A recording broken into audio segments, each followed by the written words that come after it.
Put paste and creates. Part of it was just based out of pure, like, I am so sick of, like, being injured and not reaching my potential. And I'm just sitting here like, gosh, I just haven't been able to put together a sustained effort to really maximize what I think I'm capable of doing from a running perspective. I just haven't done it. And that has weighed on me for a very long time. That was the foundation of all of it. That's Matt Chittim of the Rambling Runner podcast, and we'll talk about getting a 10K PR before reaching 40 years of age on this episode of Master of Some.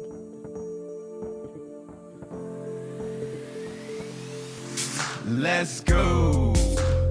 Welcome to the show. I'm your host, Aaron So, a.k.a. D-Lake. Tips and tactics you could train like a pro.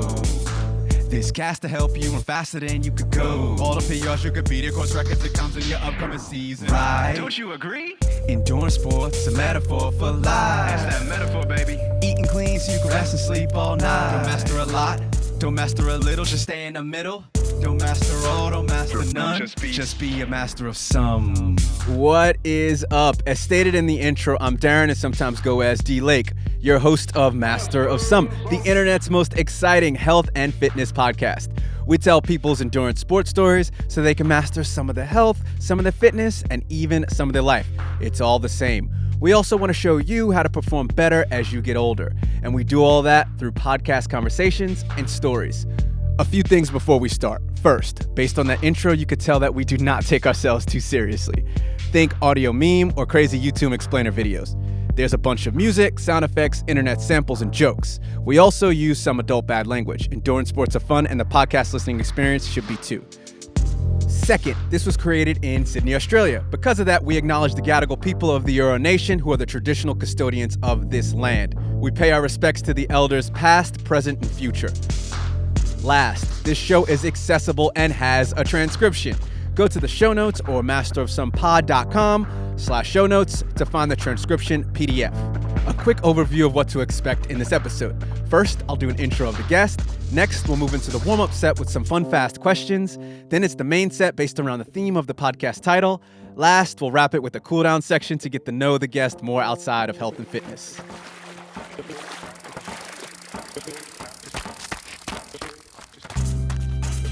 In this episode, we focus on how the podcast host Matt Chittim of the Rambling Runner podcast is documenting his journey to get a personal record before the Big 4-0.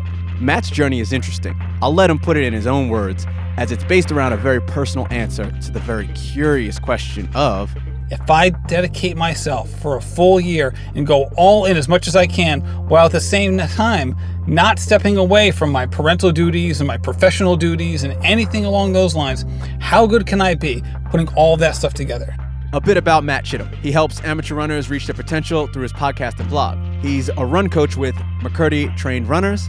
The Rambling Runner podcast is always in the top 10 of USA Sports Podcasts. He's a master interviewer. Seriously, check out his podcast. His podcast has had a slew of amazing runners, including world-famous Bart Yazzo, author Matt Fitzgerald, basketball player turned pro runner Marquise Bowden, USA track and field star Olivia Baker, YouTube reviewer Jamison Michael, and that's all just to name a few. So many more people on there.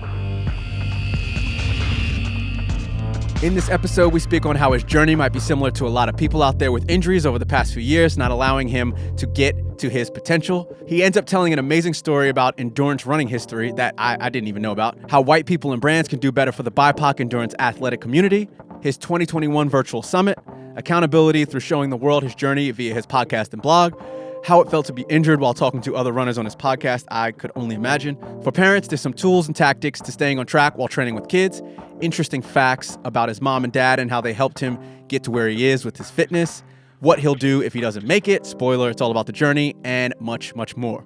And without further babbling, on to the conversation. But first, let's get to know Matt a bit more with a new segment called The Five Furious Fast and Furious Fantasy I'll be up in the gym just working on my Fitness Facts.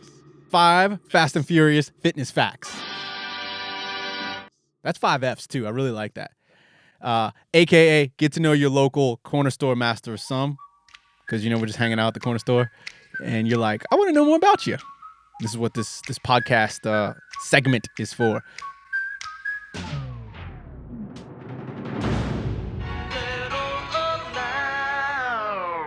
What runner, dead or alive, would you want to go for an easy 1 hour run with?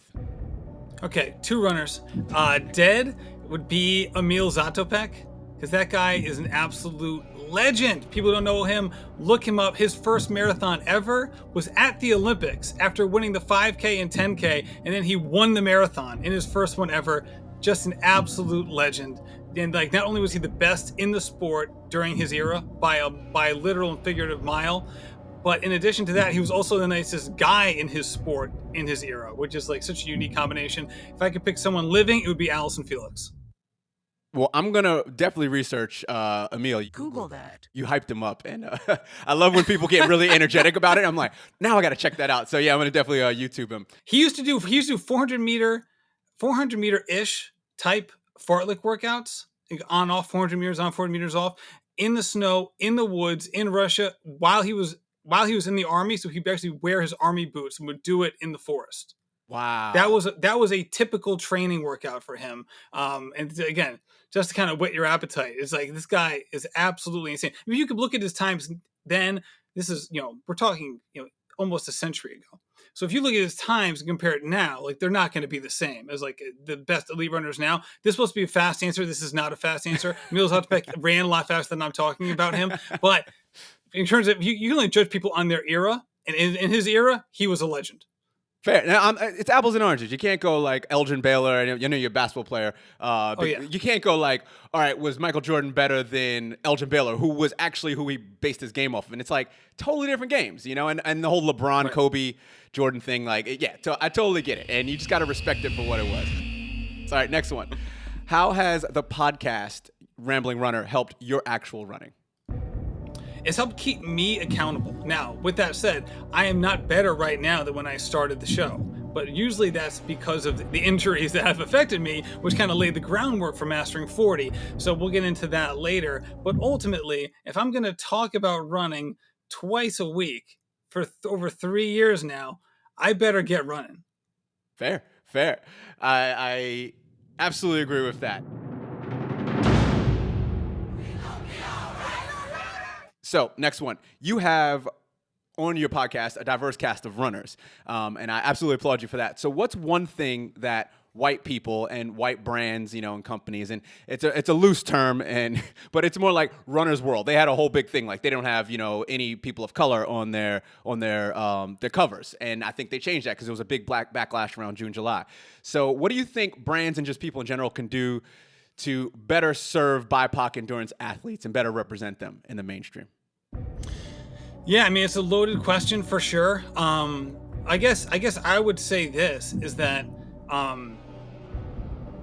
first of all, just start doing it. I mean, I think ultimately there seems that I feel like people start to view this as like there's a barrier to entry here, where there just isn't. Right? You just talk to people, you have them tell their stories, you have them tell, where they've been, what they're doing, where they hope to go. If you do that with somebody, you're going to get these through lines that connect people, even if they have very divergent backgrounds or current circumstances.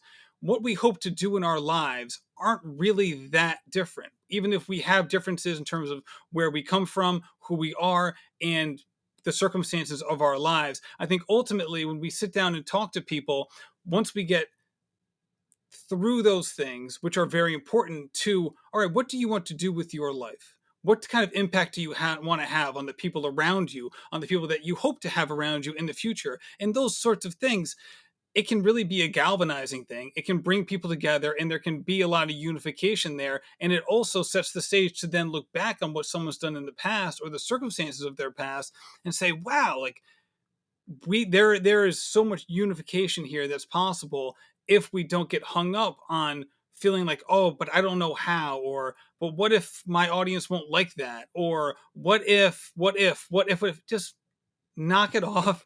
I think a lot of the people who have that sort of hang up, or they feel like they're not sure if they should do that or something along those lines, are the same people who would espouse those virtues in the ballot box. And I'm just saying, just live that life as opposed to, championing it on social media or maybe voting for it. Just live it. And ultimately you're going to be better for it personally. And if you do that, then we'll have, I think, a broader reach generally. Yeah. And I definitely agree. I like the way you said just do it. It's very very Nike. But no, it's I'm true. wearing Tracksmith right now if anyone cares. I'm not. Actually, you know what? That's the next question. Someone will steal all of your Tracksmith gear and make you run in old baggy basketball shorts. So you have to pick one. All right. Would you rather do a VO2 max workout, or would you rather do a tempo workout? Oh God. It's funny. I mean, ultimately, I would want to do a VO2 max workout because I feel like at least I know when it's going to end to some degree. It's when I stop breathing. I feel like a tempo ends. Like I feel like it's going to end, and then it's like the David Goggins effect. It's like, nope, you're only 40% there. Like when David Goggins came up with the 40% rule, he had tempo runs in mind, and for that reason and that reason alone, I choose the VO2 max test. Just go out and be like, I'm just going to absolutely hammer myself. Whereas like the tempo runs, like you're like, all right, well, I'm not gonna I'm not really gonna go to the well here. All right, I'm not gonna like really be crushing myself. This isn't like repeat 400s with like a 100-meter walk, and I'm doing 20 of these suckers, right? Like I feel like a tempo run can get in your head. Where you're like, all right, like I can handle this. It's only 20 or 30 minutes. Like this isn't going to be that big of a deal. And then you're 15 minutes in, and you're like, what is going on? Yeah.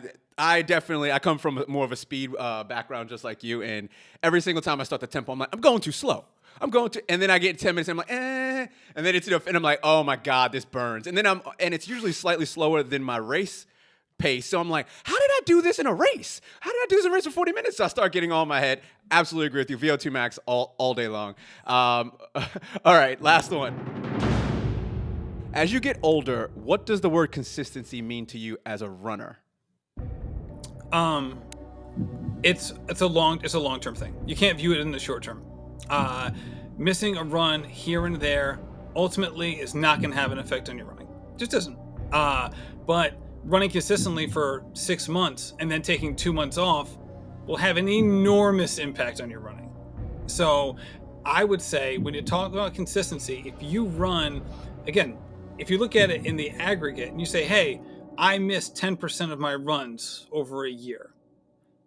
It's two very different things. If those 10% were all smashed together in this big gap of time, like that's probably going to affect you. Whereas if it's sprinkled here and there, it really won't. And I think that's what's ultimately affected my running several times in my life is, really just taking this like the same tactics I used when I was, in high school trying to study. Instead of like keeping up with things over the course of the semester, I would like just try to smash it at the end and try to really make it work. Sometimes it did, sometimes it didn't. But ultimately, I would have been much better served kind of pacing it out, do a little bit at a time, and then really getting it down. And I think there are times where I have not done that in my running, and I have paid for it every single time. Yeah, running, it's really like, I feel like running is one of those things. I tell a lot of cyclists, I'm like, I coach a cyclist, and he went out and just rode 40 miles and hadn't ridden. And I was like, you can do that.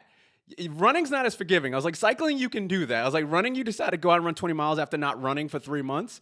You will pay for that, in a week or two. So I think running consistency is extremely important. So I agree with you there. We're going to end it there. I've got a million questions. Want to go into the main set. So thank you for playing. Congratulations. Warm-up complete. On to the next set based around the topic of this podcast, but right after the ad break.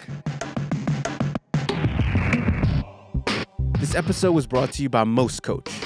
We show you as you get older how to perform better in health, fitness, wellness, endurance sports, and life.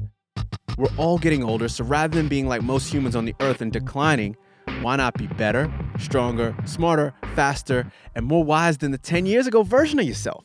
Our NLP-trained coaching experience will help you live your best life through habits and intentional decision-making. Go to masterofsomepod.com/coach or email us, talk@delaycreates.com, spelled the normal way, to book a free consultation call today.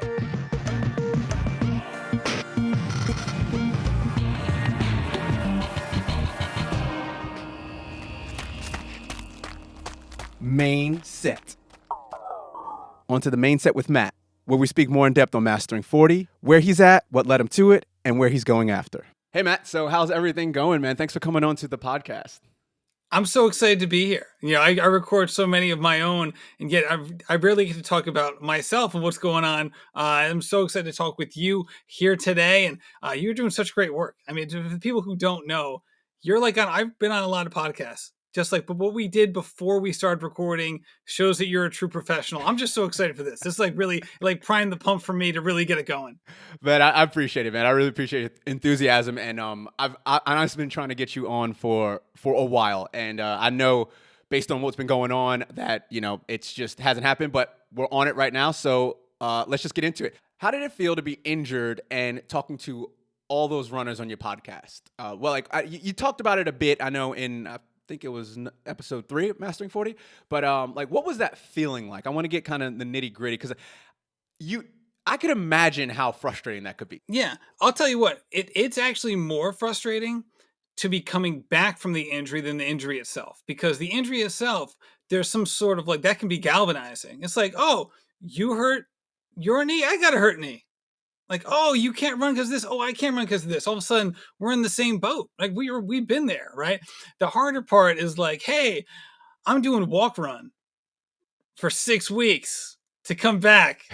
Check me now, right? It's like, it's not enjoyable. It's not fun. And it's not something that ultimately I want to discuss. So that was exactly why I wanted to start this whole thing, was to try to get over that, at least for my own personal self. So, the hard part for me was trying to connect with these runners in a way that, first of all, I'm not trying to be the show. They're the show.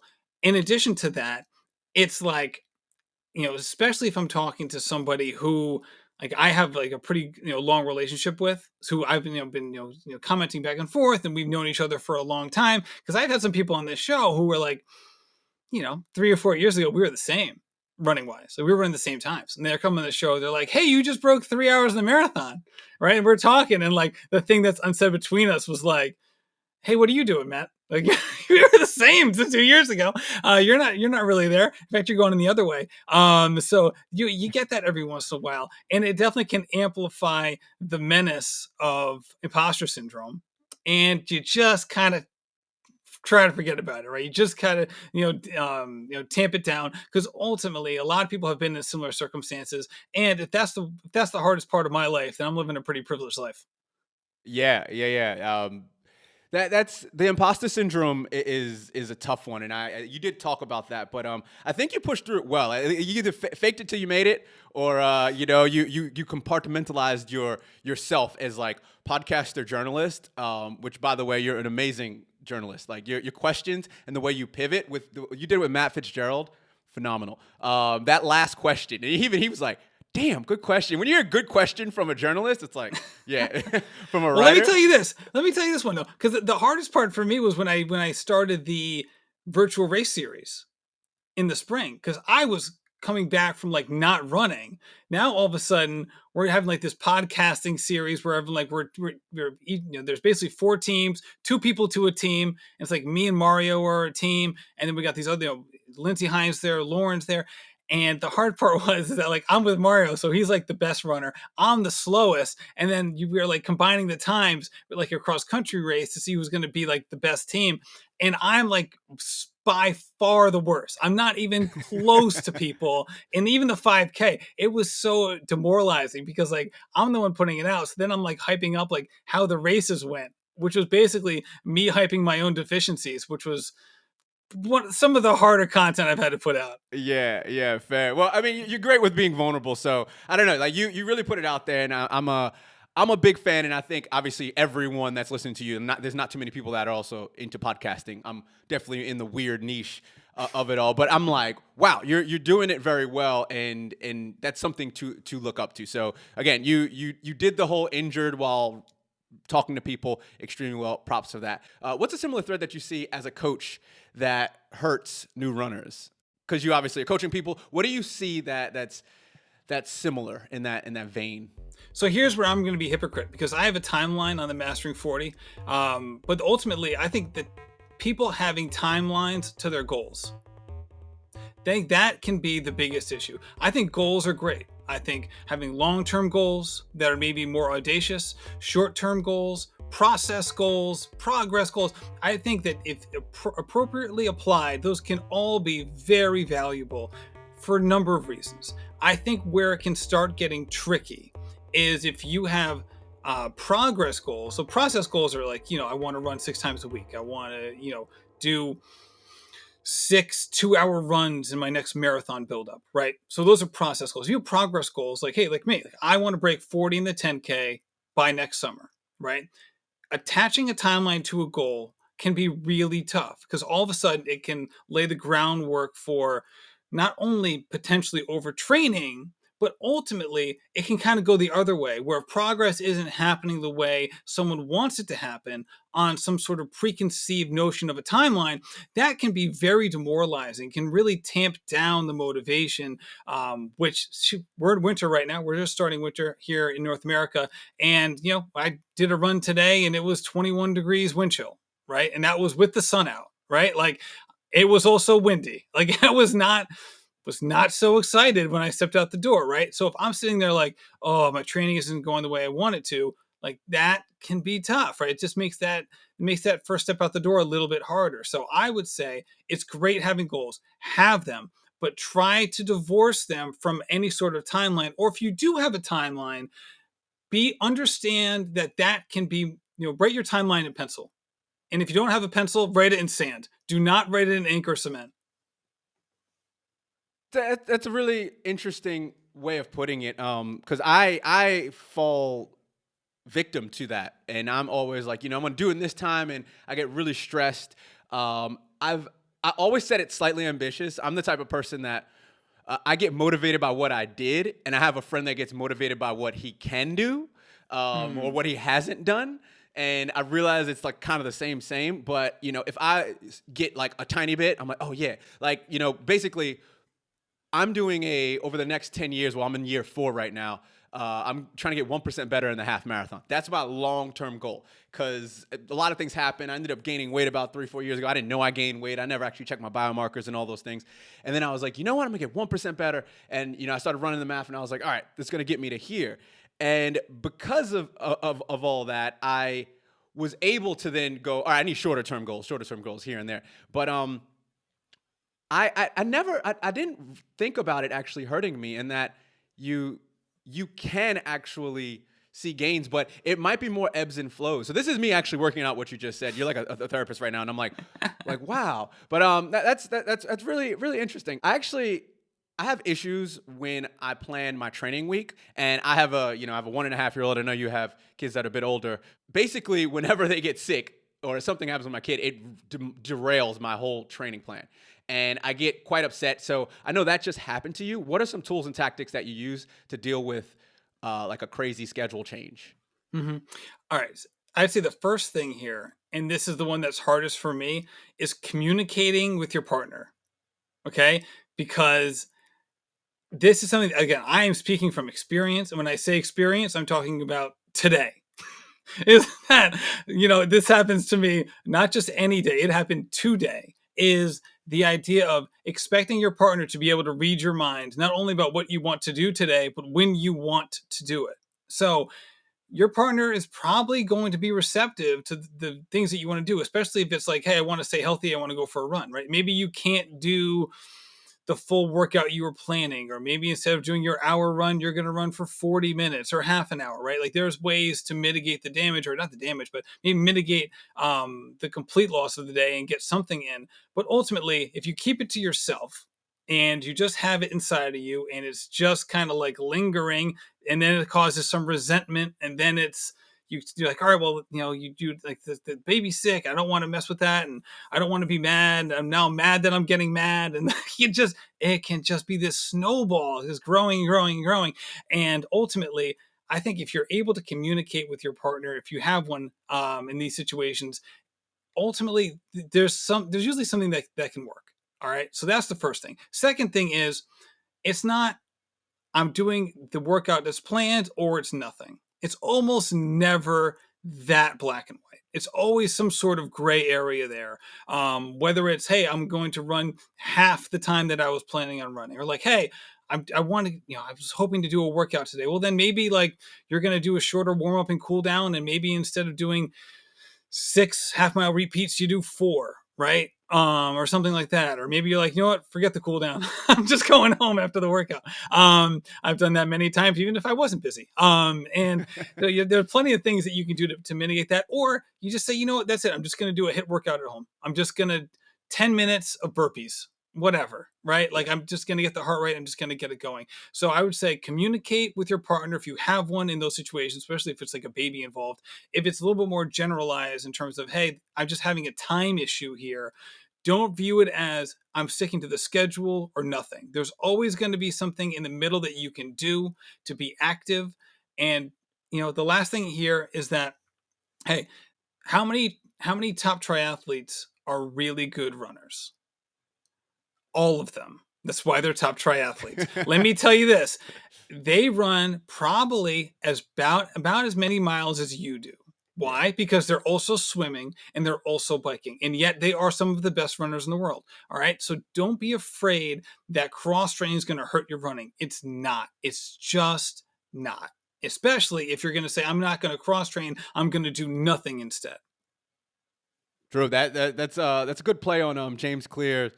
His I call him the habits king, and he has something like there's no 0 days, and I really always say, like, even if it's 5 minutes, of doing something, like, are you supposed to do a quality workout that day? Burpees, just like you said, because doing nothing is the worst thing you could do, and getting out the door and literally doing something is always better than nothing. And let me say this, there are plenty of times for rest days. We're talking about like, I'm ready to run. I'm not overtrained. I've had enough sleep, right? Like all of a sudden, this is not one of those things where like, hey, I need a rest day. Should I push myself? We're saying, okay, no, you're ready to go, but your schedule is the impediment, not lack of sleep or something like that.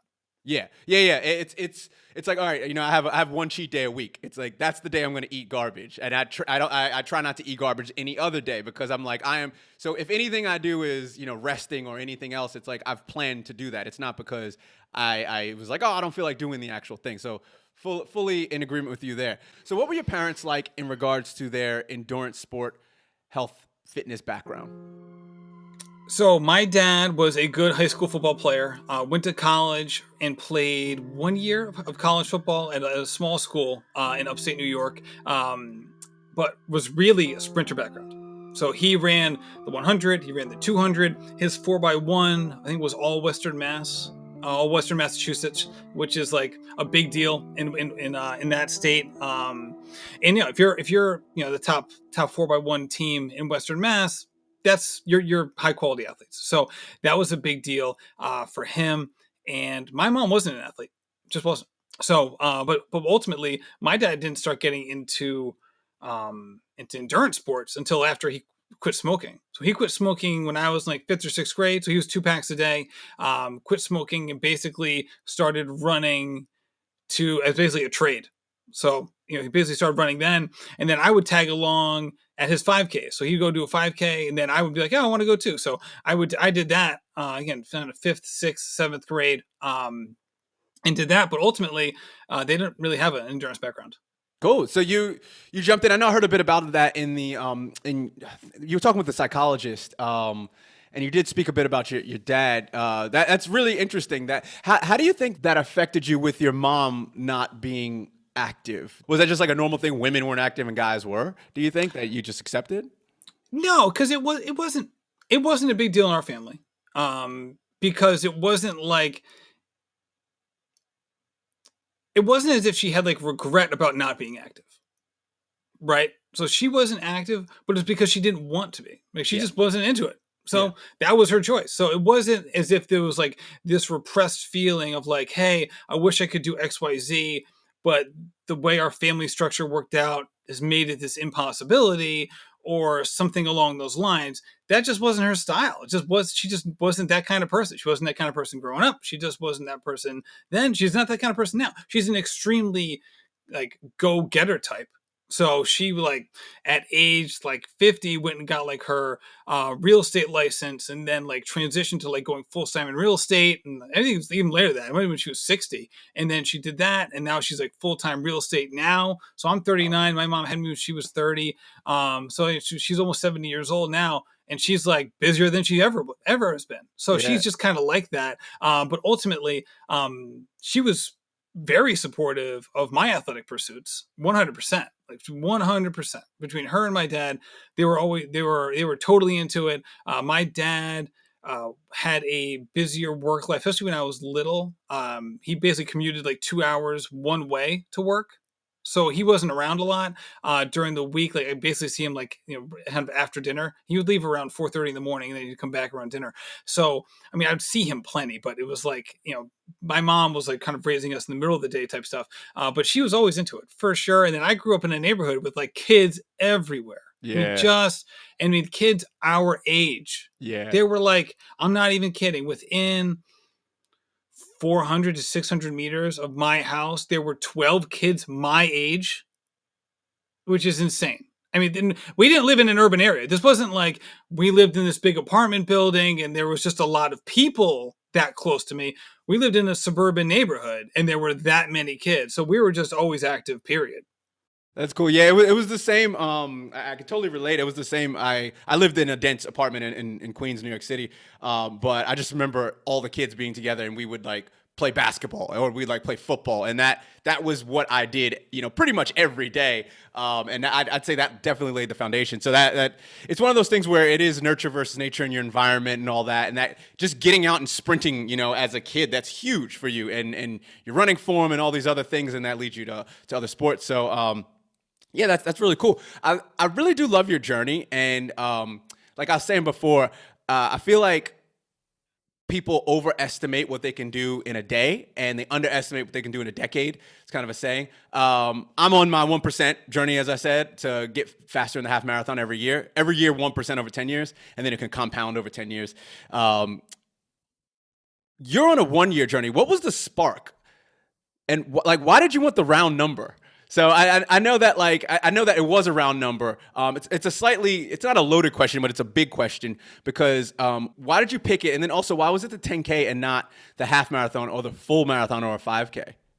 Yeah. So first of all, part of it was just based out of pure, I am so sick of being injured and not reaching my potential. And I'm just sitting here gosh, I just haven't been able to put together a sustained effort to really maximize what I think I'm capable of doing from a running perspective. I just haven't done it.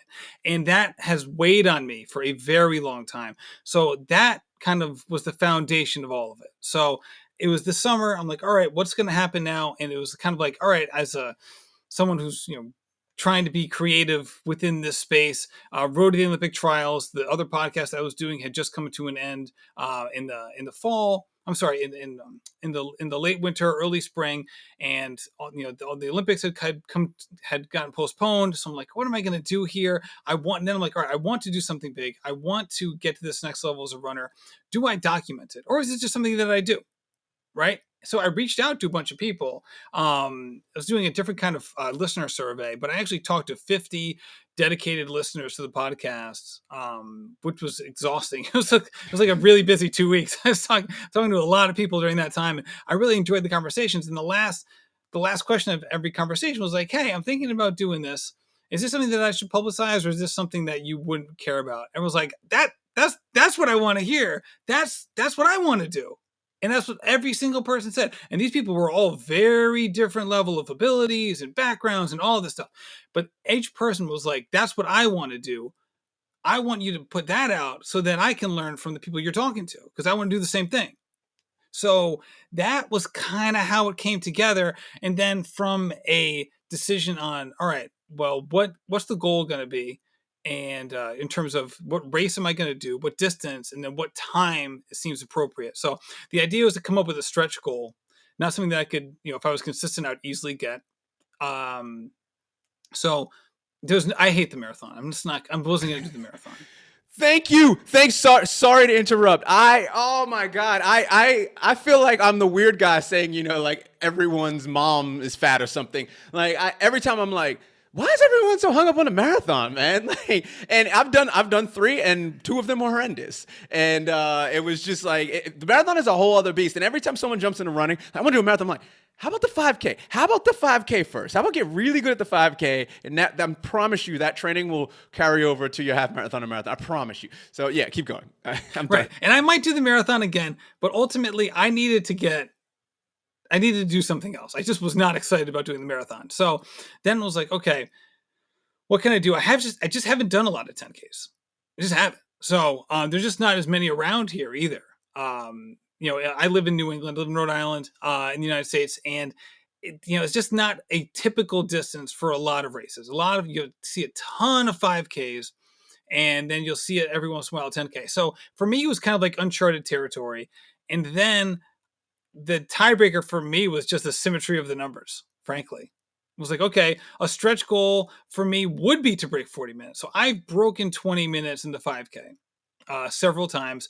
I haven't broken 19, but I've come very, very close to breaking 19 when I was at my best from a fitness perspective.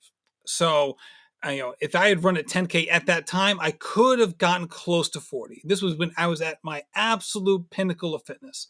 So I was like, all right, that might be the best goal to get there. Like, can I get back to my best and then maybe a little bit more? And then if I were to do that, then the 10K at 40, getting a time of 40 or breaking 40 would be right in that mix for sure. So I guess that's kind of how it all coalesced. That's a great. Why not? I mean, it all makes sense, and that's a very, very nice. You know what? It's funny you say that about the 10K because it is a weird one, and they aren't. I was thinking about that. There's actually only like a few 10Ks around here, and Australia, we've got some super fast runners. Like I was not expecting them. I wasn't really an endurance athlete until I came down here. Triathletes, they crush it because they swim. Everyone swims here. Everyone's a fish. Cyclists is crazy here, so it makes sense. And they're running like the amateur mid pack is so damn fast here, and there's a 10K, and it's a very hilly city, and there's this flat 10K, and I just remember like being really excited about it and realizing that there weren't a lot of 10Ks. So it is an odd distance. Well, here's the thing too, is that before we were banging on tempo runs, but basically the 10K is a tempo run, which is like, why am I doing this to myself kind of feel. So what are you gonna do? But it's funny, you going back to, you mentioned you're in Australia. Kind of the master of the 5K, 10K for a long time was Ron Clark, really an Australian legend back in the day. I mentioned Emil Zatopek, right off the jump in this podcast. One of the best things that Emil Zatopek ever did, what he was known for, was him and Ron Clark at a certain point in their careers overlapped, and he got to become very close with Ron Clark. And Ron Clark, as you might know, was kind of like, what was the nickname? The bloke that choked, because he just wasn't able to get the Olympic gold, but he was the best runner of his generation for this very long time. So Emil Zatopek flies out of, it was an Eastern Bloc country. Mm-hmm. And so he flies out. He actually, Ron Clark visited him. This is what it was. Ron Clark visited him, comes visit his house. At this point, Emil had kind of like not done what the government had wanted to do in terms of being like a propaganda tool. So he was living this really hard scrabble life, basically he wasn't this, but it was basically the equivalent of like being like a janitor at like an all-night gig. This was the guy who was a legend in his own time. Now all of a sudden he's 65 years old and he's living this hard scrabble life because he wouldn't be a propaganda tool. Ron Clark visits him in an Eastern Bloc country, and then as he's leaving, Emil gives him this huge hug, and he hugs him and he holds him real tight, and he says, and he whispers to him, he goes, "It's because you earned it. It's because you earned it." And Ron thought he was referring to this hug, this embrace between these competitors, and he didn't realize until he got to the airport was that Emil had slipped him his gold medal. I think it was the 10,000 meter. Wow. And that's what he was referring to, is that it's because you deserved it. So he slipped it to him. And then Ron Clark, brought it home with him to Australia. Wow, that's a cool story. Holy shit. Oh, man, that's really cool. All right, you know what's crazy? I'm very, very not Australian, even though I'm a citizen here. I didn't know who Ron Clark is. Google that. Speaking of Ron Clark and choking, I went to high school with Alan Webb. And I don't know if you remember, he was around our age. Yeah, he was maybe. Alan Webb, that's like he's my age. Yeah. So I actually beat him when I was 12. I beat him in a 2-mile race, and it's only because he went the wrong way. Yeah, that's actually a really cool story. Thank you for sharing that, man. I feel like you have a lot of those stories. All right, let's talk about the future. Question. This is kind of a psychological question. What happens if you don't make it? Well, I guess it depends on how it happens, right? So say I get injured, then it's like, oh gosh, like what am I going to talk about on these podcasts? But say everything goes well and I just don't accomplish it, right? See, I get close and don't get it. Well, that's just the way it goes, man, right? I mean, if it was preordained, it wouldn't be captivating, right? That's the whole idea of having a stretch goal, right? So if it was a certainty, then none of this would matter. So the idea that I might not make it is kind of baked into the whole endeavor, because if it wasn't, it wouldn't be remarkable in terms of, and by that I mean no one would remark about it. It would just be whatever, who cares? So I think ultimately, yeah, that might happen, but if I can go through this and improve and improve and improve, and then kind of lay the groundwork for, hey, I just put in a good solid year of effort here, then let's keep it going, right? I think ultimately the goal for me is to reach my running potential. I have not in my life. I don't even think that I've come close to doing it. So for me, I want to keep getting there. So I don't think breaking 40 is necessarily reaching my potential either. I don't think 39, 59 is the limit. I just refuse to believe that. Whether it's true or not, we'll see. So I think ultimately, I think that's a step along the path, maybe a significant step, but that's just a step along the path. So whether I get there or not, I don't think that it's going to ultimately change the fact that I'm going to set a new goal. I'm going to try to figure out what I want to do next. I'm going to have some short-term goals and some long-term goals. And ultimately, I want to be able to take advantage of this 12-month period that I'm going through to set the stage for what comes next. Cool. That's a good segue into what is next. So zooming out past the 10K, any bigger race goals? Do you want to do? Well, obviously, marathon isn't right now on your radar, which is fair. Like, is it a half marathon? Is it 5K? An ultra? Like, right. All right. So I haven't broken 19 in the 5K. If I can go sub 40 in the 10K, then I could probably go sub 19 in the 5K. Right. So for me, I'm like you. I'm much more of like a sprint background type. So if I can do well at the longer distance, then I got it for the shorter distances. So maybe it's like, hey, how close to 18 can I get for the 5K? Right. I'm talking about things continue to go well. One thing I would love to do is break 130 in the half. Nice. One of the things I did at when I was really fit, one race that I did do was I ran a 132 and change half marathon, which was probably one of the best races of my life. So breaking that 130 mark, I think that was the other race I was considering for this endeavor, was 40 in the 10K or 130 in the half. But I think that would be a nice one as well. So yeah, this is the final question, and this is like a fun sort of thing, but it can get serious, as serious as you want it to be. You've been anointed a true master of some. Congratulations, sir. Here we go. This is me doing the anointing on you. I like to challenge, jacks of all trades, generalists like yourself, to focus on one thing every now and then. So what is one and only one thing that you would tell an amateur to focus on for gains as they age? Oh, this is simple, because for me, I lived this life and I've lived this mistake so many times. And that is, it's not about how much you can fit into tomorrow and then having that exponential growth later. It's step by step. You cannot skip a step and you cannot ride the escalator, right? You just have to go step by step. And if you're looking for a way to skip a step, you're going to end up falling back down on your ass. Wise words from a wise man. Main set finished.